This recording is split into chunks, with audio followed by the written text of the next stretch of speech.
It's time for the Movin the Chains podcast.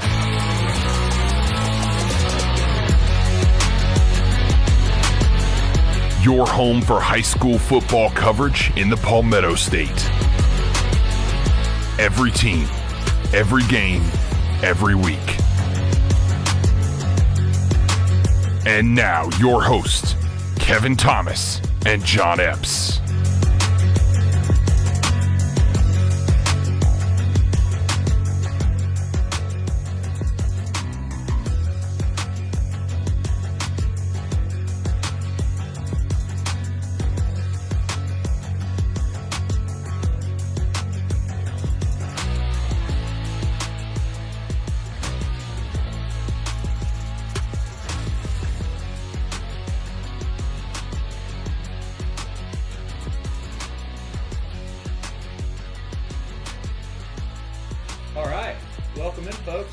Kevin Thomas alongside John Epps here from Movin the Chains. John, another great week of high school football last week. Round 3 had a lot of really big games, really good games. Now we're ready for round 4, the Upperstate and Lowerstate championships on the line, John. Big football all across the state Friday night. Yeah, and some big-time upsets last week. Got some matchups here late in the year didn't expect to have. Yeah, certainly some teams that weren't the favorites going into the playoffs that are still hanging around and still ready to make some noise here. I see we've got Zach in here, Derek, Haley, Kevron, Chad, Patrick, Derek. Appreciate you guys. Thanks guys for tuning in. Let's see, we've got some comments already. Kevron says, good evening. Let's go, Gray. Big win for them last week. We'll get into here in a second. Zach says, what's going on, guys? Clinton didn't show up last week. Daniel beat him well. Yeah, Daniel certainly played well, and Clinton, like you said, is back on the map. They're trending in the right direction.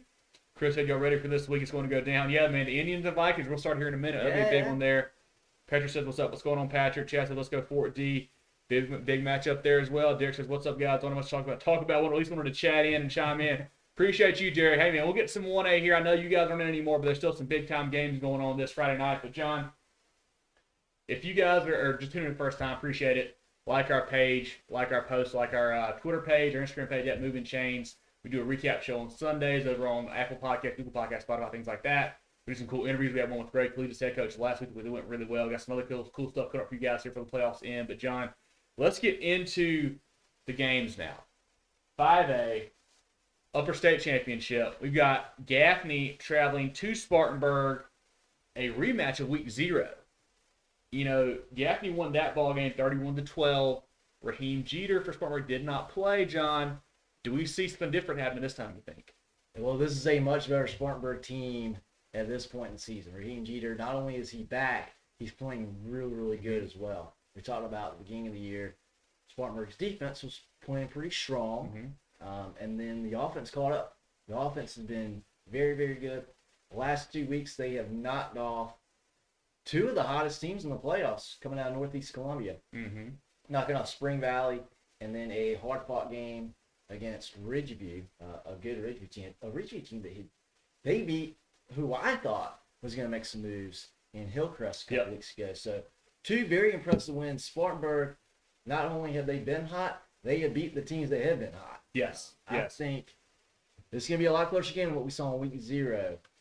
I'm just not convinced they're good enough to beat Gaffney, though. You know, Gaffney had that close victory last week in overtime, 16-13 over Northwestern. A game where, you know, they really didn't get much going offensively. I know, Northwestern kind of stacked the box a little bit, really shut down Smith and Littlejohn.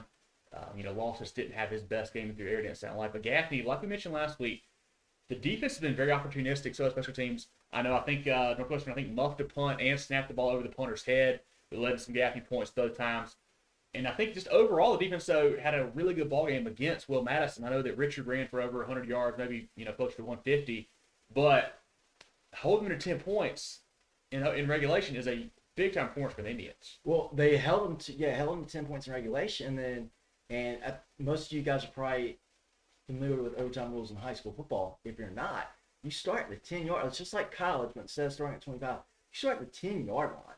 And to hold a Will Madison-led offense to 3 points, you got a 10-yard line, give up 3 points, and then we listened to the end of the overtime period for Gaffney. They had one penalty, maybe 2 penalties where they scored a touchdown. Yep. Penalty brought it back out. Very next play, I think they got down to the 1. Yep, and scored. And then got it in to win the game.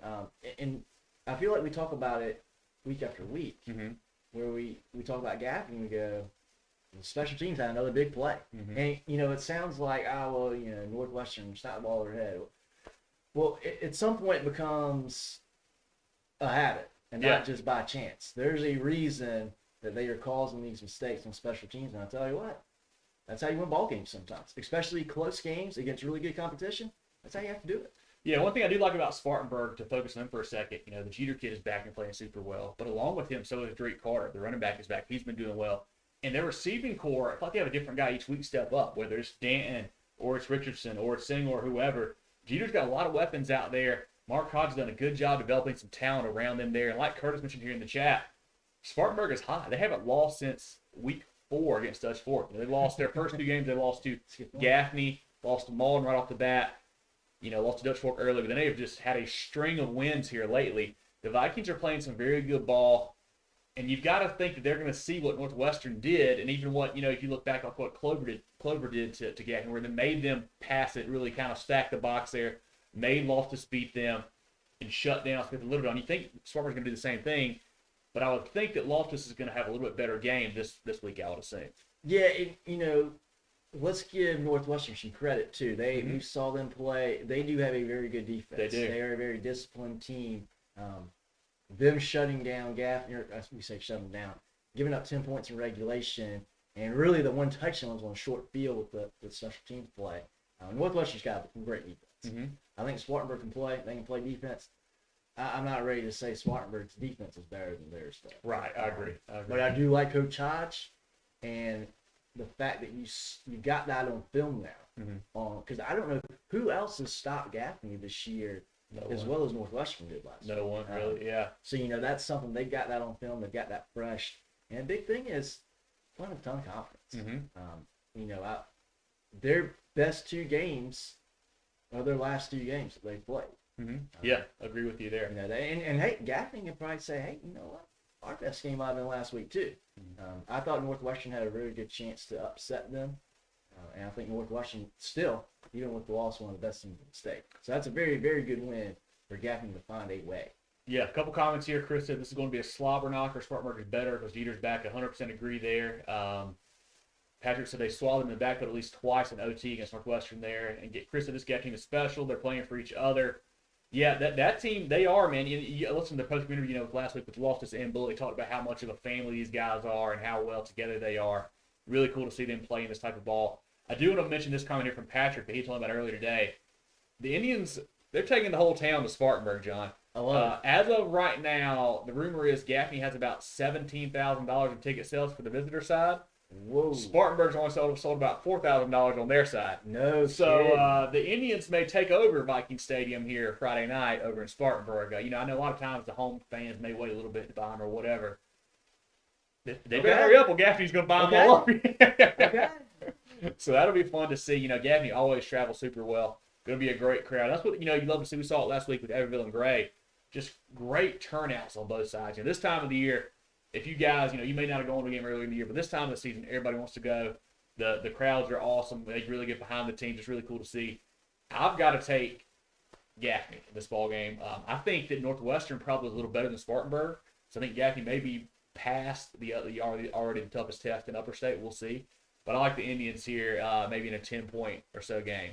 Now, how much do you put any kind of variance on getting played the reservation, having to go on the road? However, it might be 4-1 in stands. So it may be a reservation over in Spartanburg. That's right. This was it was a 19-point game in week 1 or week 0. Spartanburg kind of hung around there. Gaffney still kind of were finding their footing a little bit. And obviously no Jeter there. But I still think Gaffney is the better football team. I think they win this game at home. I think so too. I think it's going to be another close game. I think it's going to be a one-score game. I think I tell you what, if I had to guess the script, Gaffney makes a big play late. Yeah. To win the game. Yeah, special teams possibly. Maybe on special teams. Could be. There was I do mention this too, one thing that I saw, I wasn't at the game obviously, but Northwestern had a chance to kick a field goal late in the game and decided to go for it on 4th down. I think it would have been a 40-something yarder, and they've got a really good kicker going NC State. People were kind of upset they didn't decide to kick it there, but anyway, whatever. That you move on. Gaffney wins the ball game. A couple more comments here from Zach. How did Buford upset Myrtle Beach? I'd like to know. We'll get to that in a little bit here. Amy says the Red Raiders are ready to play. Big matchup for Greenville. Rashodi says great matchup for Upperstate State. Exactly right about that. So let's go Bluff. We'll get the Silver Bluff game here in a little bit as well. Big games all night long to talk about here. But, John, let's move into the Lowerstate 5A here. The game that people have been waiting for in Lowerstate all season long. That's Dutch Fork traveling to Fort Dorchester.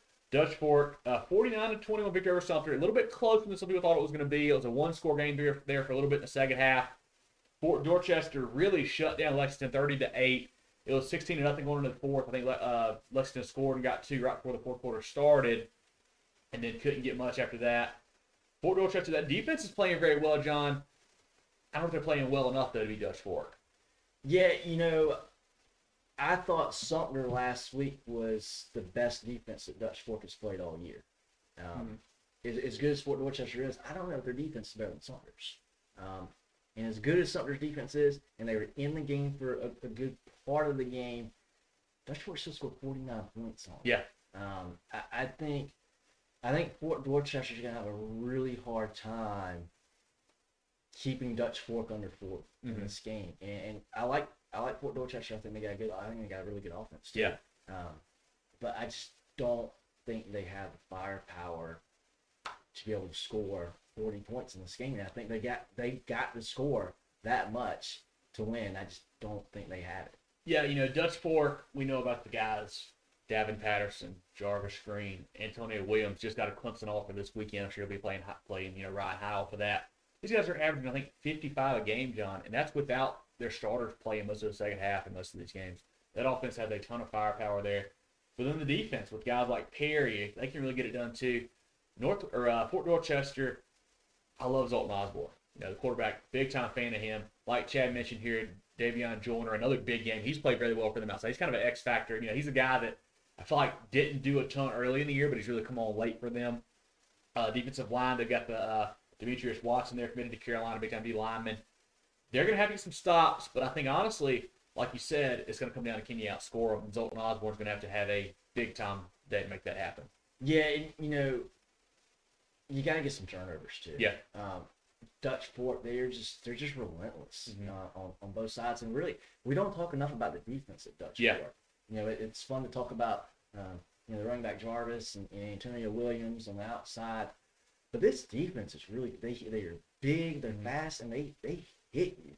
We saw some great hitting down at Fairfield Central between Gray and Abbeville. Yes. And I tell you what, but it reminded me of that Dutch Fork Burn team went to earlier this year. I mean, Dutch Fork's they're just punching. They play like men out there on defense. They hit you hard. I'd love to see Fort Dorchester make a great game of this. I don't know what's going to happen. Yeah, I think this is a ball game, and Chad mentions it here, Patrick mentions it here. They're going to have to play 4 quarters at some point. I think this is the game they may have to. I think Fort D can put some pressure on them. I don't know if they can win, but I think they can keep it close enough to make Dutch Fork have to play a full ball game. Okay. I think Zoltan Osborne's going to have a big game. He's a junior. This is really his time to kind of step into the limelight and shine here. I think Fort D puts up a really good fight here, but I've got to lean Dutch Fork until somebody knocks them off. Yeah, and I'd love to see it. I'd love to see Fort Dorchester have a good game. I'd love to see Osborne shine. Hey, you want to set yourself as a big-time player, this is the stage you can do it. Yes, right yes, here. it is. But I think we're both going Dutch Fork there in 5A. John, I forgot to put up our little bracket there. I made a cool bracket. Oh, yeah, put it back up. We'll put it up for a second. Here we go. There we go. We got Yeah. the Vikings and the Indians and the Patriots and the Silverhawks going at it there. But a couple more viewers here. I see Mike's in here, Zach, Chad, Chris, Thomas, Caleb, Shay. Appreciate you guys. Tyler's in here, Cedric, Tori. Appreciate you guys checking us out. Like I said, like our video, like our page, share it, tell all your friends there. John, let's look down at 4A now. In this one right here, this may be maybe my favorite matchup in the state this week. That's Greenville traveling to South Pointe. Greenville had a little bit of a scare last week. The final score of that Irmo game was 42-23, but they were actually trailing 23-21 at halftime there to Irmo, and then they shut them out 21 up in the second half. Pro Franklin, big game. Josh Sapp, 4 touchdowns again. They really got it going with him out of that kind of Wildcats, doing really very well for him. and we say it every week, so much talent. Whitner on defense, Schuler, Gentile on defense. On offense, you got Franklin and Kelly and Mazio Bennett and Tyler Brown and Josh Sapp and Klee Collin and Jabril Pepper and Colin Sadler. Fucking, I just named 20 people right there. So much talent there on offense for Greenville and defense as well there.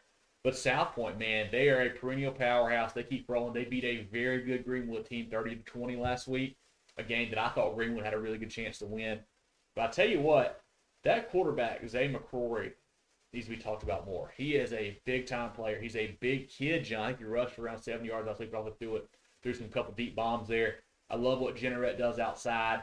I think this could be just a big-time shootout Friday night. I think so, too. I think both teams are going to want to throw the ball. They both have great quarterbacks and a lot of weapons on the outside. I think both teams are thinking, hey, if we want to beat the other one, we got to be able to throw the ball. Yeah. We got to be able to throw the ball. We got to make some big plays. And I think they're going to come in bunches, too. I think we're going to see a really high-scoring game.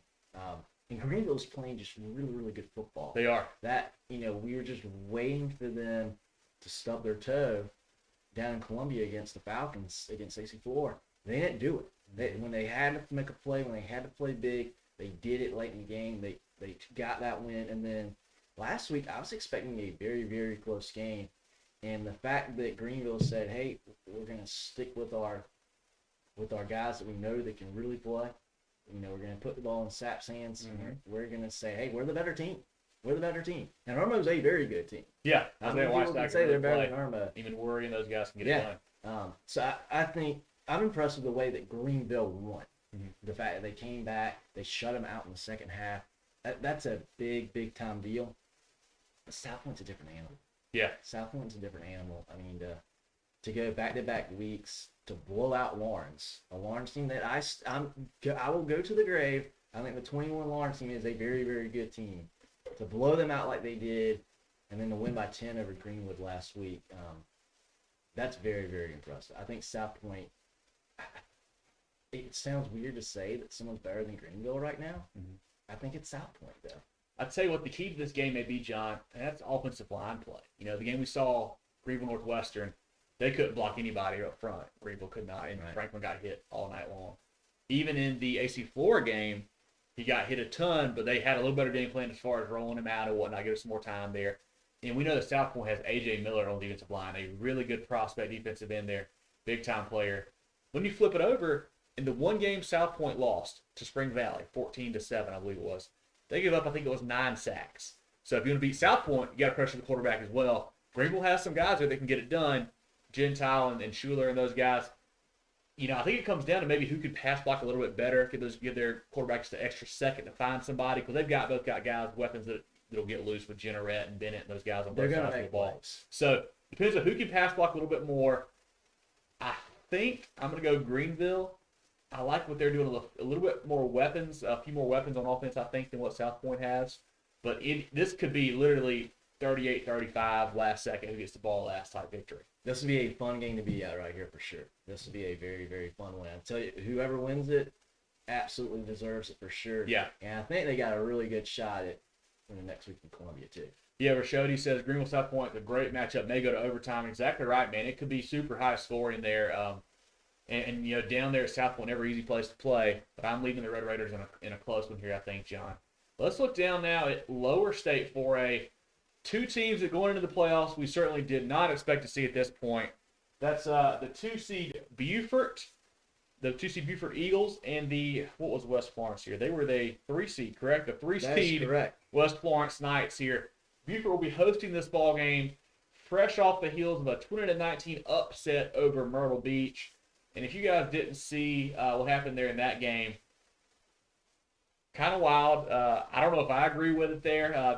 Myrtle Beach scores late. The Adam Randall touchdown to make it 20-19. They line up, kick the extra point. Beaufort jumps off sides. They decide to go for it, and they run kind of a picket fence formation, water bucket formation, whatever you guys want to call it, where they got the lineman snapping to the quarterback and a running back, receiver 2 out wide right, and then all the linemen and one receiver out left. They snap it to him. He rolls right. Nobody's there. Gets pressure, throws it around. Just didn't even come close there to making that happen. But, hats off to Beaufort. A very good defensive performance there. Holding Myrtle Beach to 3 scores is super impressive there. And I like what they're doing on special teams. They had 2 big punt returns from Hunter Rask. One went all the way for a touchdown to get them on the board early. Another one set up a later touchdown there. The Eagles are playing some great ball. You flip it over to West Florence there, 31-20 victory over, or 30-21 victory over Hartsville. A game they had to come back in to win. They were down early there. Those guys we talked about earlier in the year, John, their defenses played great all season long. You know, they held Myrtle Beach to 14. They're playing some really good defense there, Coach Jennerette. But the offense is a little bit of a worry. But it feels like the offense kind of caught up as well. Yeah, you know, they've been playing really good. Hartsville, I thought, was one of the hottest teams in Lowerstate coming into last week's game, and West Florence found a way to win the game by 10 to come back. It was a huge comeback for them as well in the second half. I mean, I wasn't super impressed with the week before against South Aiken. That game was a little bit closer than I thought it would be. But the fact is, they got such a good defense. They can afford to sputter a little bit offensively because that defense is so good. And hey, they still scored 31 last week. Not like they were just kicking it around. They've been strong all year. They took a little bit of a lull toward the end of the year. They kind of dropped it a little bit, but they're a great team. Going into the playoffs, they were the number 16 in the state. They played a super tough region. That's why they were such a lower seed. They've played very well, and gosh, I think they're probably the better team in this game. But you look at what Buford's done, and what I'm super impressed with. I see that if you look up the 2-point play at Myrtle Beach Train, you'll cringe. It's not the play I would have ran, but I'm not the head coach. And they didn't have the numbers going for them on the right side of the field. It just looked like it was going to have a very, very low chance of working, and well, it wasn't even very close. But to even force Myrtle Beach, that good of a team, and how good they have been playing, to even force them in that decision to say, we got to go win this game right now. That's big time. I can't go against Buford in this game. They're tough. I mean, they're playing so well, but, you know, West Florence is really running the ball well. I think that's what what they've done well is kind of got that offense going.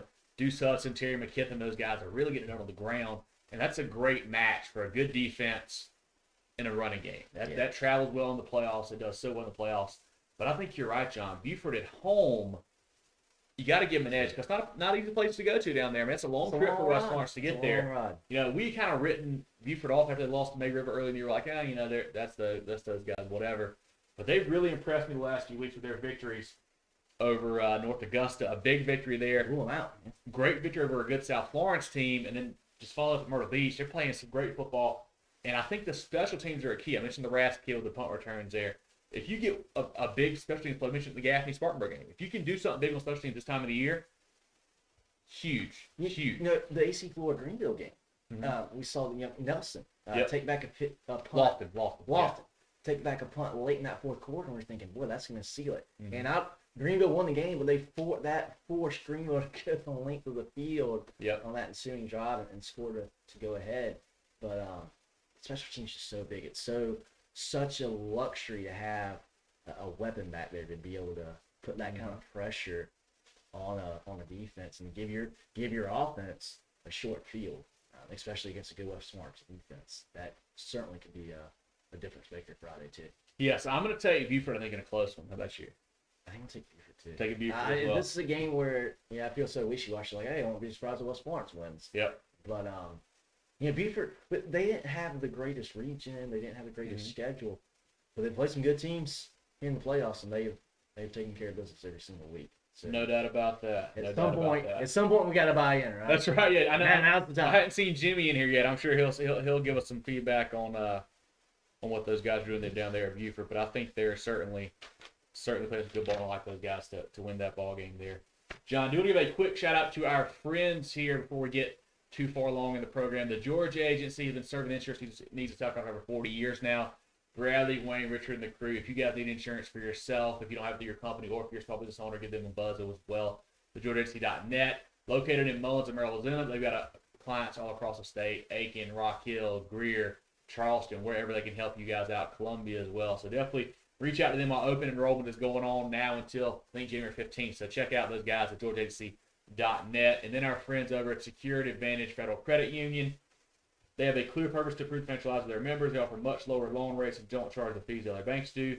Whatever your personal journey, Security Advantage is here to offer you smart financial solutions. Join today at securityadvantagesq.com. Win at banking, thrive at life. Member NC If you guys want to get involved with the program, like we said last week, let us know. We're looking for some help to go cover the state championship games down in Columbia. Need some hotel and ticket because apparently we're not big time enough to get passes yet, John. We only cover the sport every week like nobody else does. But hey, I mean, what do we know? What do we know? So we'll keep fighting that battle each year until it actually happens for us. But love to get some help to hopefully get down to Columbia and cover those great ball games here next week. But John, let's look down now at 3A.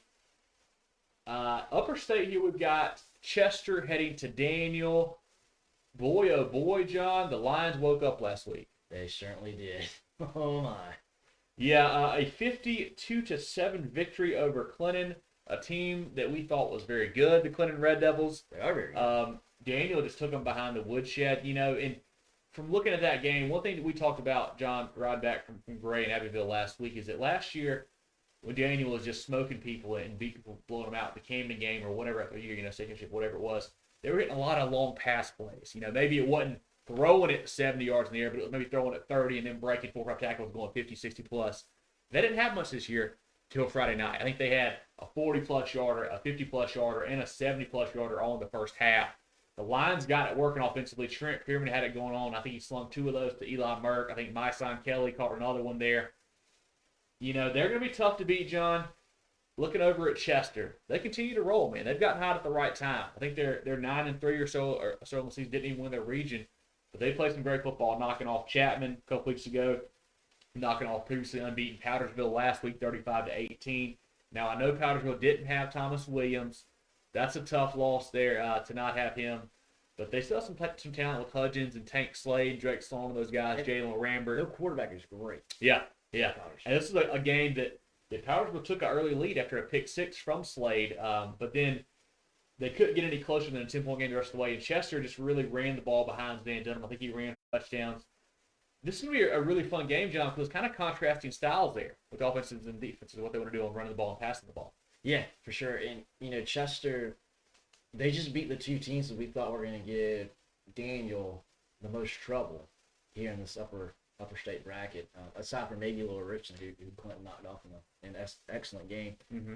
But I think Chester, boy, they're kind of. I almost feel like they're kind of like Buford, where they just keep winning. They weren't great. Mm-hmm. Chester weren't great in the regular season. This is a team that wasn't in the top 10 entering the playoffs, but they continue to win. And we also realized, okay, wow, that region was really, really good. Yeah, that they were in. I think Lower Richland turned out to be the one seed. Yeah, Lower Richland won that region. This is a really good team, and I'm as impressed with that Powdersville win last week, winning that 35-18 game, as I am with them beating Chapman on the road the week prior. I think Daniel's going to have to do exactly what they did against Clinton last week. They got to hit some big plays over the top. They got to do what we thought they would be doing all year. They haven't had to, but they may have to here in this game. Gosh, I'd love to see Chester pull an upset because it's a good story. They've been playing so good here the last few weeks. I just don't see, after what Daniel did last week, I just don't see Cyclones being able to knock them off. Yeah, like we mentioned, Van Dunham, the quarterback, really good athlete, likes to run it more than he throws it. I think he threw it 15 times, 16 times last week. And in contrast, he ran it 20 plus for 185 and 3 touchdowns. But that's what he likes to do. They got a good running back, McCullough there. The defense is kind of led by Hopkins, Moss, and Jackson. And Jackson's a key here. He's a really good defensive. I think he had 3 sacks last week. So if you want to shut down a big passing attack like Trent Pierman and Daniel Lyons, you got to get pressure. They need a big game from Moss there. And Moss and Jackson. Powdersville has a good offensive line too. They do. Daniel, like I said, they just kind of woke up last week, John. I don't know if Chester can slow them down enough. I think a key for Chester to get an early lead. It's kind of like we talked about with the triple option teams and whatnot. But if Chester can get up early on you, and Dunham can just start pounding on you a little bit, run that clock a little bit, maybe get up 10 points at some point, I think that's Chester's best shot, but I'm still leaning Daniel here, and they may win this game by a couple scores, if not more. Yeah, and that's kind of where I'm leaning too. I think Daniel's just that good if they can keep it rolling. Mm-hmm. They can stay hot offensively. Because if they don't, they're going to have to. They're going to have to because Chester is that good. And, they got everything going their way right now. It's going to be I'm hoping it's going to be a really good game. But it's one of those games where, I could see Chester keeping it close, but I could also see Daniel just blowing them out. Chester's not going to blow them out. No, I don't think so either. If it's I don't think so lopsided, either. it's going to be in favor of the Lions. I think it does help in Chester's favor that they played Chapman 2 weeks ago. So they faced a passing offense, and even Powderville teams that like to throw around a little bit. That may help some with what Daniel does. I think Daniel is just a different animal from some of those teams there. And they're just so, I don't know if there's a more experienced team in the state, especially that's this talented. Mm-hmm. Eli Murray, Trent Pierman, they did this exact same thing last year. They know what they're doing. They've been here before. Not just the team, but your main players have been here before. Lawson as well on the defensive line. Yep. These Griffin guys. Bat, all those guys. Yeah, these guys are very, very familiar with the situation. And Chester, in their own right, they are too. But Daniel's got the ring. Yeah. They are the team to beat, and I think they're going to come in very confident, very even keel. Yep. And I expect Daniel to put this one away, but hey, we'll see. we were wrong a lot last week too, so That's who right. knows? Couple comments here. Ryan says nobody touching Daniel. Zach says wants to give a shout out to the Newberry College Wolves for taking down the reigning D2 national champions and going to the playoffs. Very cool. Big win for Newberry. I Very saw cool. that actually. He said Daniel broke Clinton Boyd's backs when they scored in the first and 25 early in the game. Oh man, that's tough there. Rashodi says Daniel versus Dillon for 3A. I could see that certainly happening possibly. Zach says Daniel didn't play like they did last week. They won by 3 scores or more. Yeah, that was an impressive performance. So we don't talk enough about that defense. Holding Clinton to 7 is very impressive there. And then I think that's all we got. A couple new viewers here: April and Venture and Tim and Thomas and Ryan. And appreciate you guys, Verdarius, getting in here. But John, let's look now at Lowerstate 3A. A good old matchup here. Two teams that know each other fairly well, I feel like here. And that's the Dillon Wildcats traveling to take on the Camden Bulldogs at Zemp Stadium, John, the game that you're probably going to be at. I may be at it. We'll see here. John, just first thoughts on this heavy-hitting, heavyweight matchup. It's gonna be two really good defenses. Yeah. I'll tell you that right now. And I feel like I still don't know a ton about Dillon yet. Mm-hmm. The Oceanside win was a great win last week, but that was the first team. A lot of people really like Crestwood. They played a couple weeks ago. Yep. They haven't been super tested yet, and I don't know if it's the competition or boy, are they really that good? Camden, they have played good defense all season. Last week, came from behind. This is a common theme from last week. Came from behind against Brooklyn Casey. That game they had to go on the road, I believe. They did it to the cage. Went to the cage there and knocked off the Bearcats 27-24. That is super impressive to come back against that team. And, hey, they didn't play great offense. They didn't play great defense. They just made plays when they had to win that ball game. Very, very impressive. I think Dillon's the better team. You look at it, I was impressed last week. We talked about all year how good the Camden defense has been. Xavier McLeod and those guys have shut everybody down. The offense, I know that 27 is not a ton of points, but that's more than they've been scoring a lot of times. Yeah. So that's why I was impressed with the offense, what they did. I think they scored a couple times in the second half. The quarterback's kind of finding his footing a little bit there. They Camden. I like what they're doing. The defense obviously know about that. But Dillon, a lot of firepower. Jack Grider, 3 touchdowns last week, I think it was. Nemo Squire, 2 touchdowns there. They've got the Brave Boy kid playing defense, had a turnover, a pick six, something like that last week. A lot of athletes there for the Nasty Cats. We know that, John. And that win over Oceanside was very impressive to me. I thought Oceanside was a good football team. And Oceanside's been playing a lot better football lately, too. And Dillon just destroyed them 35-10, not even close. And the defense is, like I said, they're causing a lot of chaos, where it's not just 3 and out. They're causing turnovers, which are big this time of year. And they're such an aggressive. And I know they have the new coach this year, Coach Roller, but they are still they fly around. They play an aggressive style of football, very in your face. They press you, and I think that could be a problem for Camden. But I tell you what, playing in Zemp Stadium, it should be a packed house. Yeah, a lot of home field advantage there for the Bulldogs. Coach Fremp gets his guys in a very good mindset. Here's another team. Hey, they were there last year. They know what to do in these kind of situations. They've got the coaching and the leadership to get these kids ready for this. This is still a little bit new for the Dillon staff. It's going to be this is going to be the toughest team that Dillon has played this year. I think by maybe a long shot. I think Camden is very legit. But I tell you what, I just don't see Dillon's used to going to Columbia. They're used to it. And you know what they're also used to? Is getting to play this game at home. Yeah. And I bet there's going to be a little bit of extra something for the Wildcats to want to win this game, having to go on the road. I hope it's going to be a great game. This could be, we talk about Greenville, South Pointe, could be a shootout. This could be a low-scoring, hard-nosed defensive game. This is going to be a really fun one, too. Yeah, Ryan says he's got Dillon winning. He says the Dillon D is bend, but they don't break, they disrupt. George says Daniel versus Camden, and Camden's going to win. So he's got Camden winning this week and beating Daniel here. I tell you, this is a game here, I think, John, where Camden's out-of-conference scheduling helps them out. You know, two of their games they played AC Flora, and they played Gray Collegiate. Both those teams have great running backs. What does Dillon have? Great running backs. They faced KZ Adams. They faced Markel Townsend, and they held Markel down pretty well. You know, KZ still got his numbers, obviously, is great. Won that ball game there. AC won, but it's only 3-0 there. Yeah. But, you know, I think I lean a little bit towards Dillon just because they have a little more offense than what Camden does. Yeah. You know, and I think that Camden, you know, they're going to probably need to score 21, 24 points to win. And I don't know if I see them doing that against this Dillon defense. I tell you what, I wouldn't be surprised if neither one of them scores one. Really? I think it could be that low scoring game. I think these defenses are really, really good. We talk about the Cloud on the Camden side. That defensive line is very, very good. You know, they get after you right there at the point of attack. It's going to be a great game, but I agree with you. I think the offense at Dillon is a little bit further along than Camden. But this would be a much easier decision if it was between the white walls. Oh, yeah. That's a huge, huge home field advantage. Camden's got a very good home field advantage in their own right. That's an intimidating place to go to. It's gonna be a really fun game. Let's look now down at 2A. Everybody's favorite classification here, John. It's where all the chat is in the Facebook group. That's for sure. And in Upperstate, we've got the Newberry Bulldogs taking on the Gray Collegiate War Eagles at Fairfield Central High School. John, this is a rematch from a game from just a couple weeks ago. Gray Collegiate won that ball game 56-29 in that first meeting.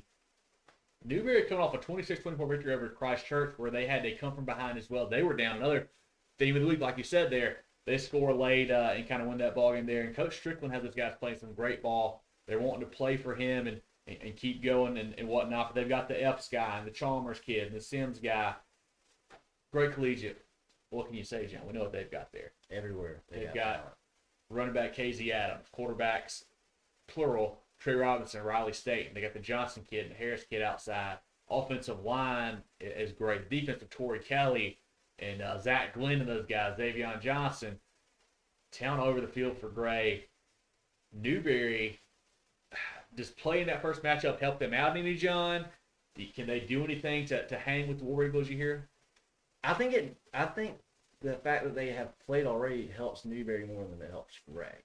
I think you understand where Gray is really good, and unfortunately for Newberry, it's just not everywhere on the football field. Yeah. I think it does help Newberry a little bit to have seen them before, but gosh, if you guys have gone out and seen KZ Adams play, what do you do? There's not a, I mean, you can, Abbeville stacked the box last week. They didn't really let Gray run the ball at the middle, but they're just so well coached. You know, Robinson on the reads where he took it, and the rest of the defense goes with KZ, and he's 30 yards downfield. And there's too much to defend for Newberry for them to be able to win this game. I like the talent they got on offense. Mm-hmm. I think what they have on offense, especially with Chalmers, they're good enough on offense to score points on Gray. I think they can score some points on. I mean, they scored, I think, 26 in the first match there. And I think that was the most that's been scored against Gray besides anybody not named Gaffney all year long. Yeah, so I mean, they can score. Mm-hmm. They can score. But I think with Newberry, I think you have to try to take the air out of the ball a little bit. Yeah. If you want to have a chance in this one, and just don't let Gray have the ball as much. You know, just try to weed out some possessions. And Abbeville kind of tried to do that last week. Each team only had one possession in the first quarter. Just had some turnovers to kill them. Yeah, had 2 turnovers there.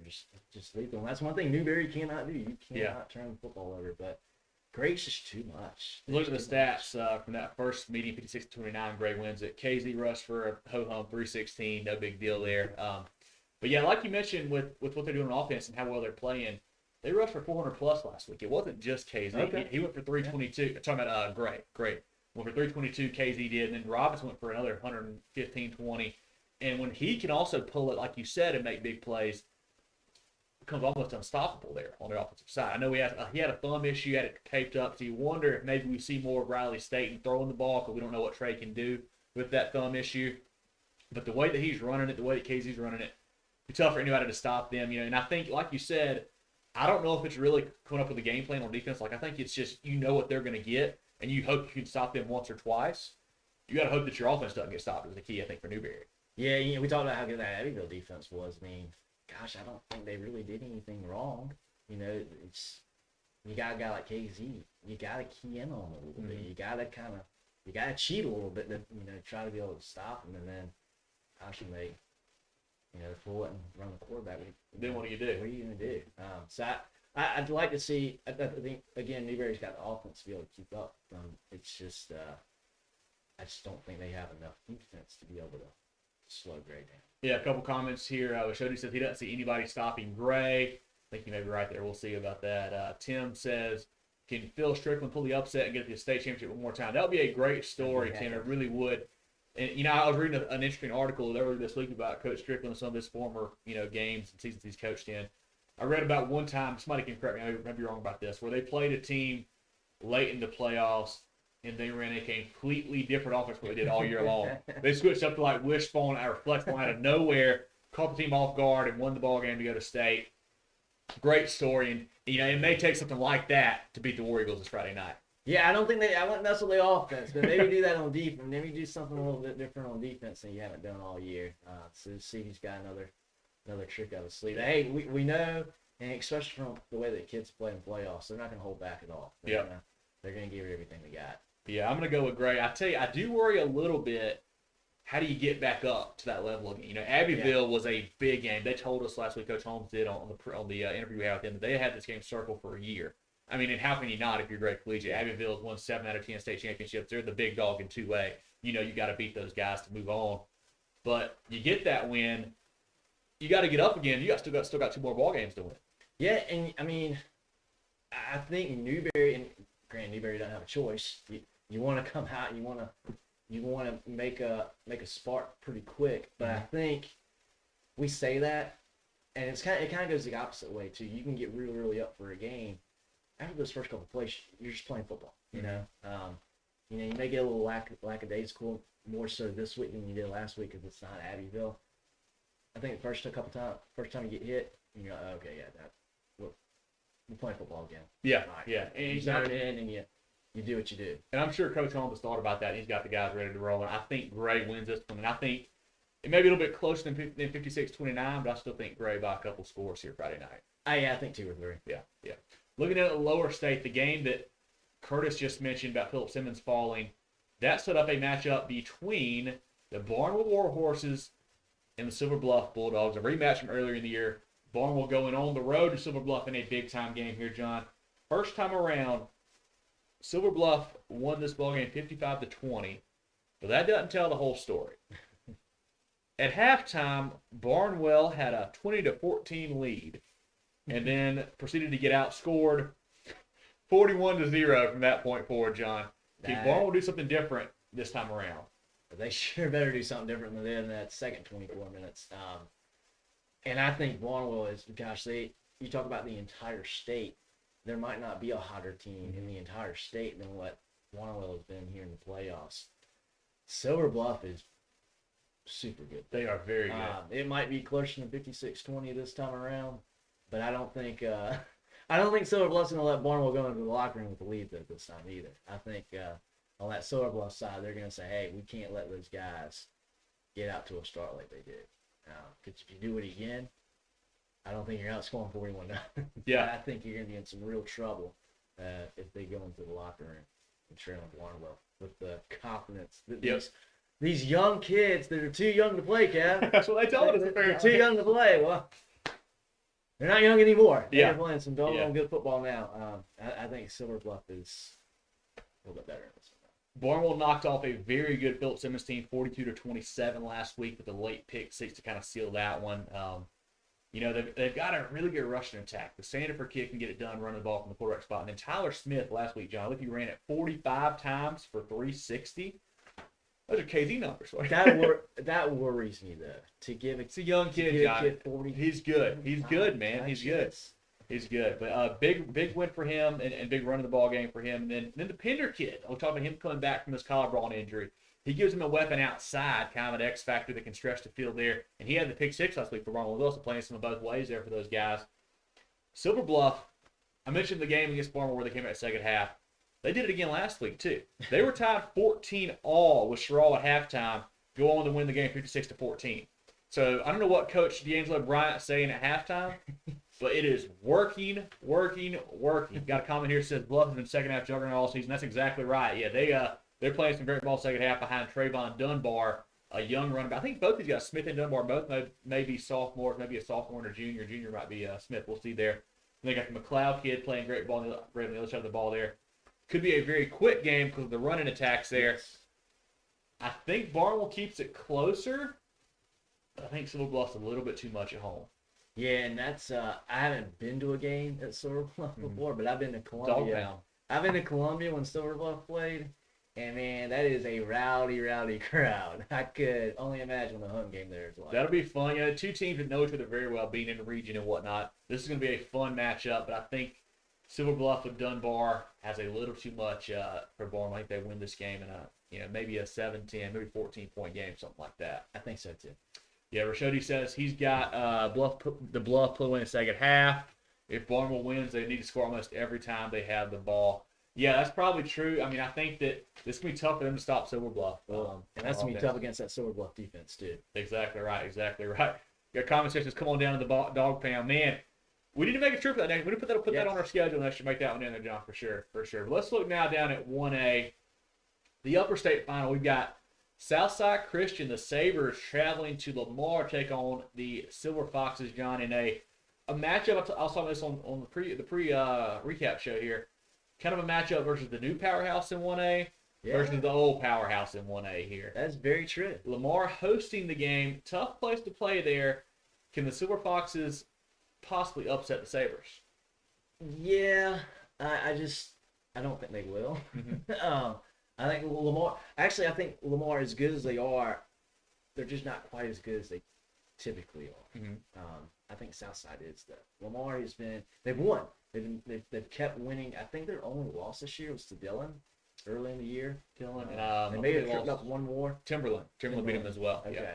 Yeah. They played very well, and they played very well late. I was very impressed with them blowing out Rich Freeman. Yes, a good offense. I did not expect that game to be a 20-point ball game. I thought that game was going to be a lot closer.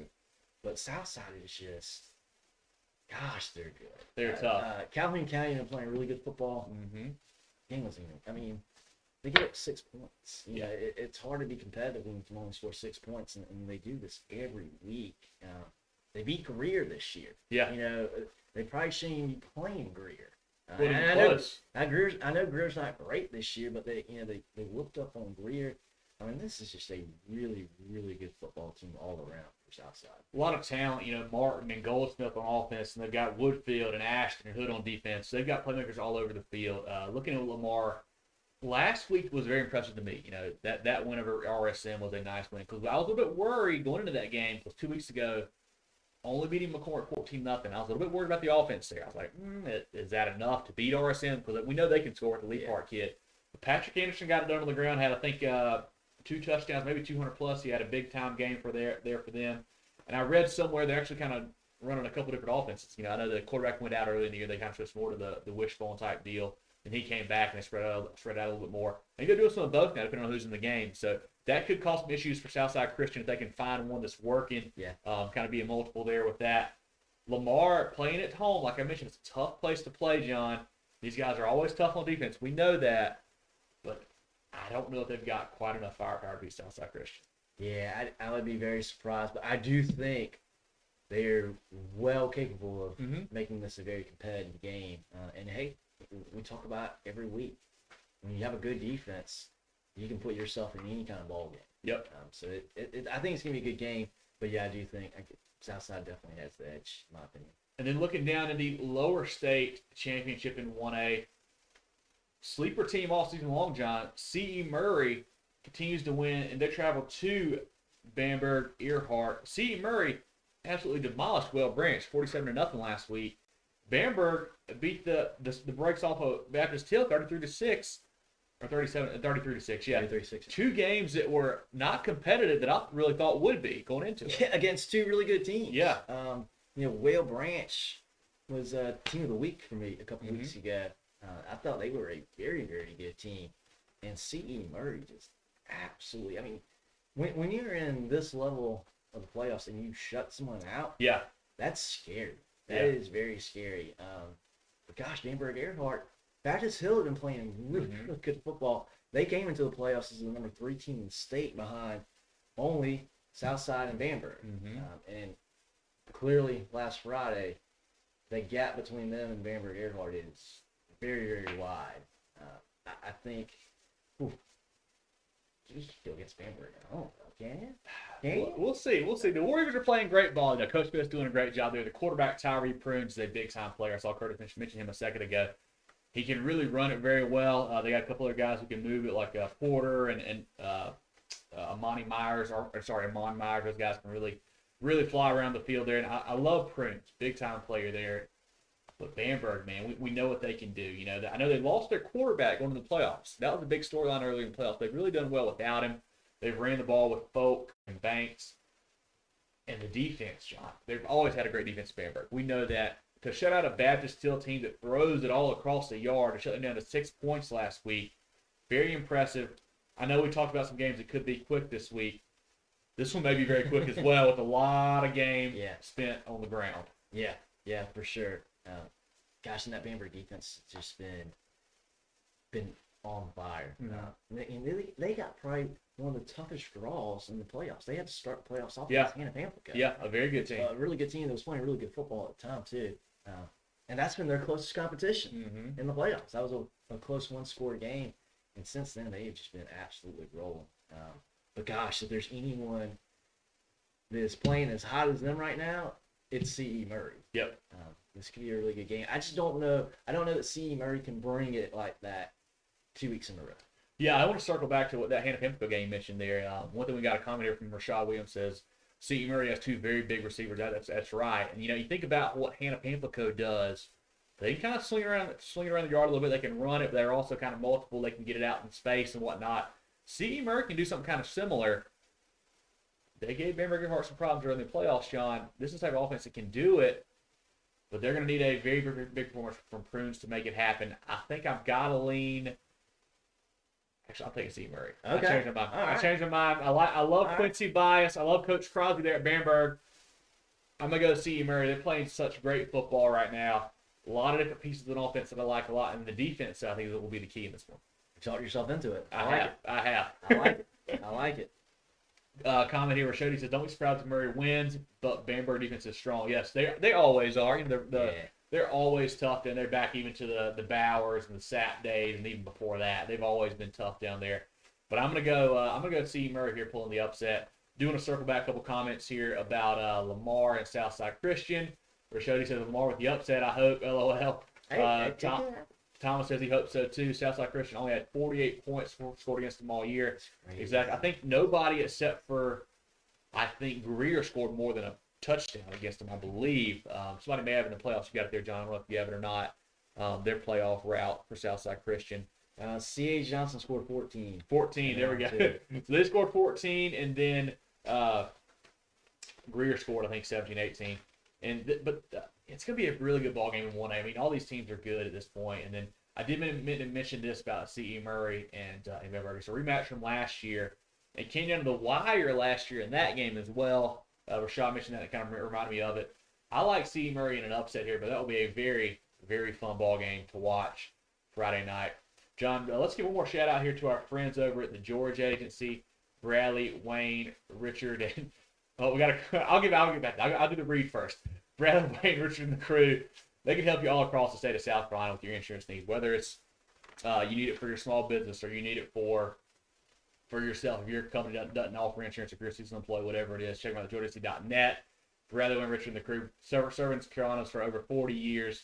Offices all across the state can help you all across the state. So definitely give them a buzz and chat with them. Then our friends over at Security Advantage Federal Credit Union.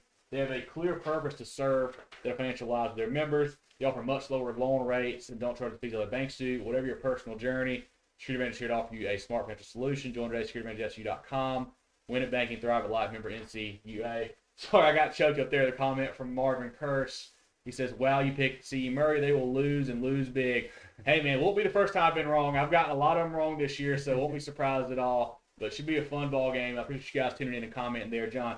I do need one more thing before we get out of here. Not a preview anymore, but I do want to shout out the scores of the Skeeza State Championships from last week. In 3A Skeeza, Hammond knocked out Trinity Collegiate 48-15, a game that kind of surprised me there. Both really good running backs. Hammond, Caper, Stokes going to Michigan. Trinity's got a guy who was committed to Buffalo. He actually decommitted from there and he's looking at some other options now. In 2A, Hilton Head Christian shut down Williamsburg 34-7.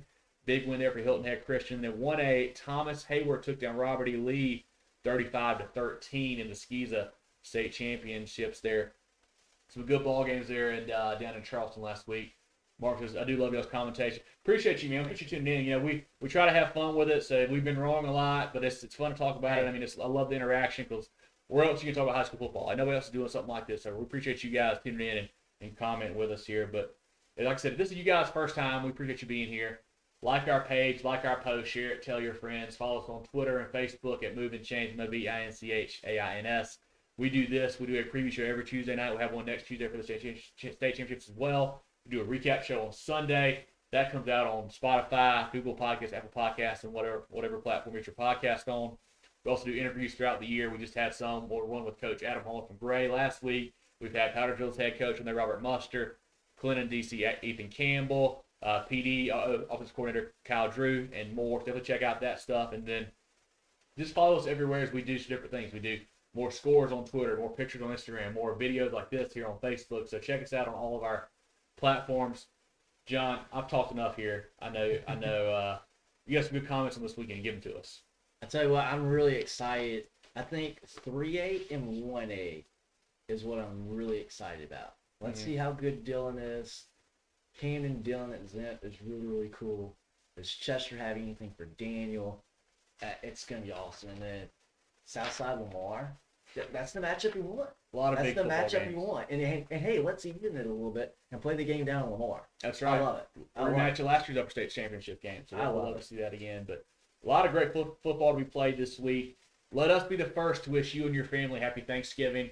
We're going to get that out of the way right now. But definitely send us your pictures and your scores and your comments from games you guys are at. We obviously can't be everywhere, so definitely keep us updated on those. And anything else, John, before we get out of here for the week? I'm pumped. I know everybody's going to be ready to get out of the house a little bit Friday night, go to a game. If you're at Camden, Dillon, look for me. Love to say hey, see what's up. Hopefully we'll have a real good game down there in Zent Friday. Gosh, I wish I could multiply and get to about 3 or 4 different games. So you guys help us out there and get us some games and let us know what's going on. That's right. Derek said, let's go Lamar. I can't believe I just said that. Ha ha ha. That'll be fun to see how that one turns out for sure. But for John Epps, I'm Kevin Thomas. Has been your round 4 Upperstate and Lowerstate preview show for Moving the Chains. And we will catch you guys next week for some state championship previews.